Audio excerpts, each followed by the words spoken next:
Salat tahajud itu adalah kebiasaan ahli surga saat di dunia. Jadi kalau Anda ingin melihat ahli surga yang hadir di dunia, salah satunya lihat kebiasaan salat malamnya. Jadi kalau Anda ingin melihat kebiasaan ahli surga saat di dunia, lihat kebiasaan malamnya. Kalau dia bangun dan mengalahkan semua kebiasaan malam ahli dunia, maka itulah ahli surga. Salah satu kebiasaannya. Ya, kalau nanti turunan dari tahajud yang muncul, nanti saya terangkan. Yang berhasil tahajud, ciri-cirinya begini. Jadi jangan dilihat setiap yang malam sholat, itu disebut ahli tahajud. Belum tentu, ada ciri-cirinya. Tapi ciri yang pertama, yang melekat kuat, kelihatan nampak, pertama adalah ciri ahli surga, dia memiliki kecenderungan untuk sering bangun malam. Dalilnya Quran surah ke-51, ayat 15, sampai dengan ayat ke-17-nya. Innahum kanu qabla dzalika muhsinin, mereka itu ahli ihsan saat di dunia. Ayat 17-nya, kanu qalila minal laili ma yahja'un. Mereka itu malamnya sedikit tidurnya. Jadi punya kebiasaan bangun malam. Jadi kalau Anda, ini cara memahami ayat itu begini. Cara memahami ayat seperti ini, jangan mencari orang lain, Anda sendiri yang menjadi bagian dari ayat itu. Jadi itu diinformasikan pada kita sebagai tawaran, kita mau nggak berniaga dengan ayat itu? Mau nggak menjadi bagian dari ahli surga itu? Jadi jangan sibuk mencari kebiasaan orang. Kenapa Anda tidak membiasakan diri jadi bagiannya? Bismillahirrahmanirrahim. Ikhwas sekalian, saudara-saudariku, salat tahajud seperti kami sampaikan di pertemuan lalu adalah salat yang sangat penting. Ingat, kalau di pertemuan lalu kami sampaikan 4 keutamaan tahajud, hari ini saya tambahkan 2 dan 3 yang lain langsung dari Al-Quran. Ya, kemarin saya sampaikan 4 hal. 1, masih ingat Quran surah ke-17 ayat 79 sampai dengan 81 itu. Orang yang rajin tahajud akan mendapatkan 4 keutamaan yang tidak didapatkan oleh orang-orang yang tidak tahajud, sekalipun sholat fardunya begitu khusyuk. Di antum sholat fardu khusyuk, bagus, tapi nggak tahajud, nggak dapat 4 keutamaan itu. Ini sudah saya bahas panjang lebar di pertemuan lalu, saya hanya sebutkan cepat saja. 1, Allah akan mengangkat karir, pekerjaan atau aktivitasnya di tempat yang terbaik. Ya, jadi kalau antum misalnya pengusaha atau orang karir di kantor dan sebagainya, itu akan cenderung kemudian ditolong oleh Allah, diangkat ke tempat yang terbaik. Terbaik itu tidak harus puncak yang paling tinggi, direktur, tidak misalnya. Tapi tempat yang bisa membuat nyaman hidup Anda, sholat bisa nyaman, bergaul juga nyaman, dan tenang kehidupannya. Mungkin level Anda nggak sampai puncak ya direktur utama, mungkin direktur 1, 2 gitu ya. Tapi Anda dijauhkan dari hal-hal yang maksiat, dijauhkan. Sholatnya enak, punya ruangan nyaman dan sebagainya. 2, Allah akan bimbing setiap ahli tahajud. Allah akan bimbing sehingga menjalani awal pekerjaannya dengan begitu mudah. Wa rabbi adkhilni mudkhala sidqin. Ya Allah, tolong bimbing saya supaya mengawali pekerjaan dengan cara yang benar. 3, awas hati-hati, Anda memang posisi tinggi, sekarang dapat proyek, apakah setiap yang dapat proyek menjalani pekerjaannya dengan benar? Belum tentu. Jangan tinggi-tinggi lah. Maaf ya, apakah orang tua yang sekarang menyekolahkan anaknya ke tempat belajar menjalani awalnya dengan benar? Hati-hati ya Bu ya, Pak. Bapak Ibu menyekolahkan anak dengan awal yang salah, maka memberikan jalan keburukan ketika dia belajar. Saya katakan jangan pernah Anda masukkan anak Anda ke sekolah dengan menyogok. Bayar sekian supaya masuk, menyalahi aturan. Kalau awalnya sudah salah, bagaimana anak Anda bisa belajar dengan benar? Mustahil mendapatkan sesuatu yang tidak baik. Yang baik itu mustahil didapatkan. 3, wa akhrijni mukhrajas sidqin. Allah berikan jalan keluar terbaik dari persoalan yang dirasakan. Di ahli tahajud itu setiap punya masalah, bukan nggak dapat masalah ya, bukan tidak bermasalah hidupnya. Dia mendapat ujian juga. Cuman sebelum diuji, diringankan masalahnya. Sehingga seakan-akan nggak punya masalah. Padahal sama dengan yang lain. Cuma saat akan dia lalui, Allah ringankan persoalannya sehingga mudah dilalui. Dan yang keempat ini yang hebat. Ya, waj'alni min ladunka sultanan nasira. Allah akan tolong langsung orang ini ketika ada lingkungan sekitar yang akan menyakiti atau menjahilinya.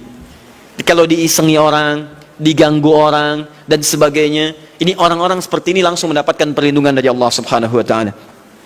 Ada satu kali, ini kisah nyata, seorang saleh ahli tahajud Sampai saking ahli tahajudnya tidak ingin meninggalkan kebiasaan ini. Ini sangat nyata kisahnya dan tidak mengarang. Satu kali Pak, kemudian malam-malam dia perjalanan dengan rombongan. Begitu perjalanan orang-orang tidur sampai dia mengendap-endap, kebiasaannya tidak ingin diketahui oleh orang lain. Satu malam kemudian dia bangun setelah orang lain tidur, masuk dia sedikit ke area sedikit ada dalam hutan. Begitu sedang menunaikan sholat, dia duga kemudian tidak ada orang lain yang melihatnya. Ternyata ada satu orang atau beberapa yang kemudian tergerak, mendengar suara dan menyaksikan kebiasaan dia. Anda tahu apa yang terjadi? Dan inilah yang disampaikan oleh orang-orang yang melihat itu. Begitu sedang sholat, teman-teman sekalian, tiba-tiba baru bertakbir malamnya, lompatlah dikisahkan seekor harimau di depannya. Dalam keadaan yang sudah lapar. Saya mau tanya pada bapak ibu, begitu sholat misalnya Allahu Akbar, tiba-tiba samping ada harimau. Wow. Apa yang dilakukan? Kabur. Nah, gak panjang pikirnya, kabur gitu kan. Tapi sekarang lihat apa yang beliau sampaikan. Begitu datang harimau itu, perhatikan ahli tahajud ini, dia ingat dengan janji Allah. Dia ingat dengan janji Allah. Perhatikan baik-baik ya. Kalau Anda sudah punya kebiasaan Qur'ani dalam jiwa Anda, maka ayat itu akan hadir membimbing Anda dalam setiap kesulitan Anda. Apapun itu. Nabi Yusuf dekat dengan Allah, ketika digoda muncul ayatnya. Laula ar'a burhana rabbi, kalau bukan melihat petunjuk dari Rabbnya, niscaya ada sesuatu yang buruk terjadi kepadanya. Tapi Allah jaga beliau. Lihat baik-baik teman-teman, begitu melompat harimau itu, kemudian dia katakan dalam jiwanya, lihat kalimatnya, ya khalqallah, hei makhluk Allah. Dia tidak katakan ya namar, hei harimau, tidak. Kalau disebutkan harimaunya menunjuk pada zatnya, tapi dia lekatkan makhluk ini kepada penciptanya, hei makhluk Allah. Ya khalqallah, hei makhluk Allah, jika saya memang rizki yang telah Allah tetapkan untukmu pada saat ini, maka saya ridho untuk engkau makan, silakan, tidak ada masalah. Kalau Allah tetapkan saya sebagai rizki untukmu pada saat ini, silahkan. Tapi kalau saya bukan menjadi rizki yang telah Allah tetapkan untukmu pada saat ini, maka jangan coba-coba ganggu ibadahku hari ini. Lihat kalimatnya, bukan jangan makan aku. Ingat, bukan jangan makan aku. Jangan coba-coba ganggu ibadahku saat ini, atau aku akan mohonkan pada Allah penciptamu untuk menghancurkan engkau saat ini juga. Perhatikan, dia minta jangan ganggu tahajudnya, bukan jangan makan dirinya. Apa yang terjadi ketika dikaitkan dengan ayat perlindungan tentang tahajudnya, maka tiba-tiba harimau ini pergi meninggalkannya, mengaum sekali langsung pergi. Anda bisa bayangkan, bisa nggak malam-malam begitu Anda sholat, tiba-tiba ada nyamuk misalnya kan banyak tuh. Begitu Anda mulai disengat oleh nyamuk, diambil, Anda katakan, hei nyamuk, kalau ini memang rizki yang telah Allah tetapkan untukmu saat ini, sedot sebanyak-banyaknya, saya ikhlas. Tapi kalau bukan, jangan coba-coba ganggu saya. Atau saya mohonkan kepada Allah pencipta untuk menghancurkan kau saat ini juga. Masya Allah. Kira-kira apa reaksi nyamuk? Makin banyak kayaknya. Coba cek. Berarti chemistry-nya harus lebih dibangun lagi. Tingkatkan. Itu waj'alni min ladunka sultanan nasira. Nah, maka teman-teman sekalian, dari 4 ini, kemudian Nabi menguatkan tentang itu sampai muncul ayat-ayat khusus dari Al-Quran untuk memberikan jaminan-jaminan. Ini tambahannya. Yang kelima, ini yang belum saya sampaikan pertemuan lalu. Kelima, sholat tahajud itu adalah kebiasaan ahli surga saat di dunia. Jadi kalau Anda ingin melihat ahli surga yang hadir di dunia, salah satunya lihat kebiasaan sholat malamnya. Bukan nonton bola. Dan tidak dikalahkan oleh bola. Dia nggak peduli mau Kroasia menang 2-1 lawan Inggris, dia nggak peduli. Ya, mau Prancis menang 1-0 lawan Belgia, dia nggak peduli. Pokoknya terserah, yang penting juaranya Prancis misalnya gitu kan. Tidak. Dia nggak peduli, mau siapapun nggak ada masalah. Dan tidak dikalahkan. Jadi kalau Anda ingin melihat kebiasaan ahli surga saat di dunia, lihat kebiasaan malamnya. Kalau dia bangun dan mengalahkan semua kebiasaan malam ahli dunia, maka itulah ahli surga. Salah satu kebiasaannya. Ya, kalau nanti turunan dari tahajud yang muncul, nanti saya terangkan. Yang berhasil tahajud, ciri-cirinya begini. Jadi jangan dilihat setiap yang malam sholat, itu disebut ahli tahajud. Belum tentu, ada ciri-cirinya. Tapi ciri yang pertama, yang melekat kuat, kelihatan nampak, pertama adalah ciri ahli surga, dia memiliki kecenderungan untuk sering bangun malam. Dalilnya Quran surah ke-51, ayat 15, sampai dengan ayat ke-17-nya. Innal muttaqina fi jannatin wa uyun, sungguh di antara orang takwa itu nanti akan ada yang mendapatkan hadiah taman surga. Apa keistimewaannya? Akhidhina ma atahum rabbuhum innahum kanu qabla dzalika muhsinin. Sungguh kebiasaan mereka itu saat di surga, keutamaan surga, taman surga ini, mereka akan langsung mendapatkan semua kenikmatannya dari Allah langsung. Kalau surga lain diberikan lewildanun mukhalladun, pelayan surga. Di kalau antum ikhwan oleh bidadari surga, yang akhwat oleh pangeran-pangeran surga. Ganteng cantiknya nggak usah dibayangkan, tak terlukiskan. Ada hurun in, ada seperti mutiara, ada seperti berlian. Oh, indah sekali. Dan kata Nabi, mala ainan ra'at wala udhun sami'at wala khatara ala qalbi bashar. Ya, nggak pernah dilihat di bumi. Dia mengantarkan bi aqwabi wa abariq wa ka'sin min ma'in, bawa gelas-gelas yang berleburan mutiara, emas dan sebagainya. Nggak seperti ini, nggak ada merek Akhir TV di sana nanti. Ya, semuanya indah. Tapi nggak terbayang. Tapi taman surga tidak. Allah langsung yang berikan tanpa perantara. Kun fayakun. Gak usah dibayangkan, laisa kamitslihi syai', ada seketika. Tapi yang hebat, apa kebiasaan ini? Kata Al-Quran langsung, ini Allah yang mempersaksikan. Innahum kanu qabla dzalika muhsinin. Mereka itu ahli ihsan saat di dunia. Ayat 17-nya, kanu qalila minal laili ma yahja'un. Mereka itu malamnya sedikit tidurnya. Jadi punya kebiasaan bangun malam. Jadi kalau Anda, ini cara memahami ayat itu begini. Cara memahami ayat seperti ini, jangan mencari orang lain. Anda sendiri yang menjadi bagian dari ayat itu. Jadi itu diinformasikan pada kita sebagai tawaran. Kita mau nggak berniaga dengan ayat itu? Mau nggak menjadi bagian dari ahli surga itu? Jadi jangan sibuk mencari kebiasaan orang. Kenapa Anda tidak membiasakan diri jadi bagiannya? Ya. Jadi coba cek dari keluarga.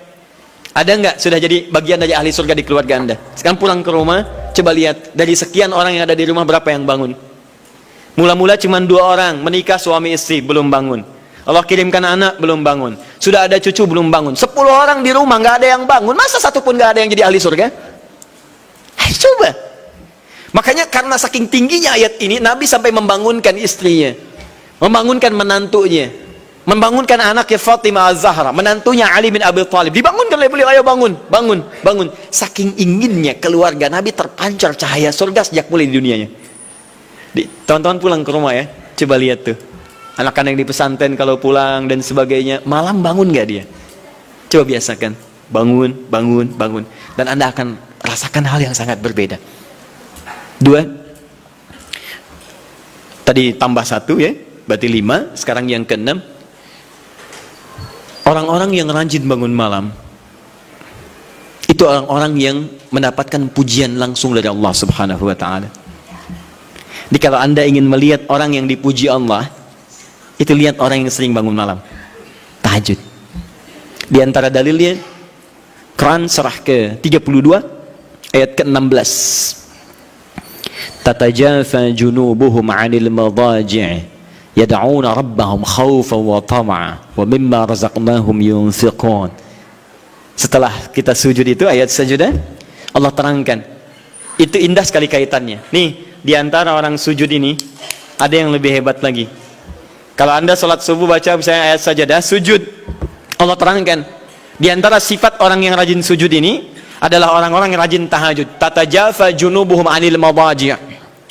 Mereka sering menghindari tempat tidur di malam harinya. Maksudnya apa? Rajin tahajudnya. Ada orang-orang yang dipuji oleh Allah Subhanahu wa ta'ala karena kebiasaan malamnya dia menghindarkan diri dari tempat tidur. Maksudnya bukan nggak tidur, ya, rajin bangun malamnya. Rajin bangun malam. Bapak Ibu kurang apa lagi ya? Kalau ada orang dipuji misalnya saat di dunia, presiden memuji seseorang, artinya presiden menyukai dia.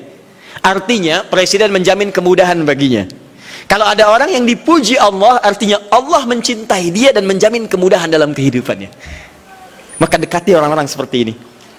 Saya sarankan kalau antum punya teman, ikhwan sekalian, sedang mabit misalnya atau tugas dinas keluar, tiba-tiba tengah malam di hotel dia bangun sholat, itu teman terbaik Anda.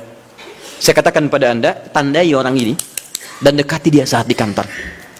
Bangun ukhuwah dengannya, persahabatan dengannya. Maka ketika Anda mendekati orang-orang yang dipuji oleh Allah, maka Anda pun akan kedapatan bagian dari pujiannya. Karena mustahil orang yang dijaga oleh Allah mengajak Anda pada maksiat, itu mustahil. Mustahil. Sama teman-teman yang masih di kampus, kalau malam-malam misalnya di asrama atau pulang tiba-tiba ada orang-orang yang kelihatan sholat malam, dekati orang ini. Jadilah bagian dari sahabatnya. Dan dengan itu saya ajak, coba cek pasangan hidup Anda. Jangan-jangan selama ini Anda berdua belum mendapati sesuatu yang terbaik. Kalau ibu ingin suaminya dipuji oleh Allah Subhanahu wa ta'ala, maka bangunkan malamnya supaya dia sholat. Kalau istri anda ingin dipuji oleh Allah Subhanahu wa Ta'ala, bangunkan malamnya supaya dia sholat. Dan kalau bisa keduanya kompak. Pernah kan saya sampaikan di pertemuan lalu, Nabi menyampaikan, lihat rahimallahu mra'an atau rajulan, Allah merahmati seorang lelaki, kemudian yang bangun di pertengahan malam dia sholat, lantas membangunkan istrinya dan mencipratkan air di wajah istrinya supaya dia bangun menunaikan sholat malam. Seperti Allah merahmati seorang istri yang bangun di malam hari untuk sholat, kemudian dia mencipratkan air di wajah suaminya supaya bangun untuk sholat. Saking tingginya mendapatkan pujian Allah, sampai kata Nabi SAW, ayo bangunkan istrimu sekalipun kau cipratkan air di wajahnya. Tapi mohon izin Bu ya, maksud hadis itu kalau sudah ada komitmen dan rencana bangun di malam harinya. Ingat ya, bukan ibu ngaji sekarang suami nggak hadir, terus dengar itu terus nggak punya rencana. Aduh saya pengen suami dipuji Allah, masya Allah, malam-malam segayung Pak. Mama kenapa? Hadis Nabi Pak. Oh hadis Nabi. Aduh siapa yang ngajarin? Nah, itu yang repot. Paham ya? Baik. Sudah yang terakhir. Ini menunjuk pada keutamaan tahajud. Kemarin 4 saya tambahkan jadi 3. 1 masih ingat tadi yang pertama apa? Allah Subhanahu wa Ta'ala menjamin ia sebagai ahli surga, kebiasaan yang ada di dunia. Yang kedua, Allah memuji orang ini. Dan yang ketiga, tahajud itu kebiasaan orang soleh yang ditekankan oleh Al-Quran dan hadis Nabi SAW. Kebiasaan orang-orang soleh. Jadi kalau yang pertama ahli surga, kedua dipuji Allah, yang ketiga langsung dikuatkan orang-orang soleh. Dan orang-orang soleh itu, mohon izin ya, maaf, orang soleh itu tempatnya saat di surga itu sesurga dengan semua nabi, semua nabi dan rasul. Ayatnya ada di Quran surah keempat An-Nisa ayat 69. Paling kanan di pertengahan. Wa may yuti'illaha wa rasul fa ulaika ma'al ladzina an'ama Allahu 'alaihim minan nabiyyin was-siddiqin wasyuhada was-salihin wa hasuna ulaika rafiqa. Siapa yang mau menaati Allah dan Rasulnya, maka dia bisa sesurga dengan orang-orang yang telah Allah berikan jaminan nikmat surga untuk mereka. Di antara mereka para nabi, awas, para syuhada, siddiqin orang-orang jujur, wassalihin orang-orang soleh. Ini syahidnya di ayat ini bahwa orang-orang soleh akan sesurga bersama semua nabi. Saya pernah katakan pada anda, kalau beberapa nabi saja, maka bahasa Arabnya bukan nabiyin tapi anbiya. Anbiya. Karena itu ada surah ke-21 surah Al-Anbiya. Di situ dikisahkan beberapa nabi saja. Puncaknya di Quran surah 21 ayat 83 sampai 90. Di situ ada kisah Nabi Zakaria, kisah Nabi Yunus, kisah Nabi Ayub dan sebagainya. Anda bisa baca itu, ada turunan para nabi, tapi tidak semua nabi dikisahkan. Tapi kalau Anda ingin sesurga dengan semua nabi tanpa kecuali, maka Anda kerjakan sebagai orang soleh saat di dunia, ada peluang mendapatinya. Nah, ciri orang soleh yang ditekankan itu, dia adalah orang-orang yang rajin bangun malam saat dia berada di dunia. Itu yang disampaikan tekanannya di Quran surah ke-76 Al-Insan ayat ke-26. Wa minal laili fasjud lahu wasabbihhu lailan tawila. Dan di antara sementara malam, tidak usah sepanjang malamnya, tapi sebagian malam cari waktu untuk banyak bersujud kepada Allah dan memperbanyak tasbih kepadanya. Di antara makna tasbih dan sujud itu adalah tahajud.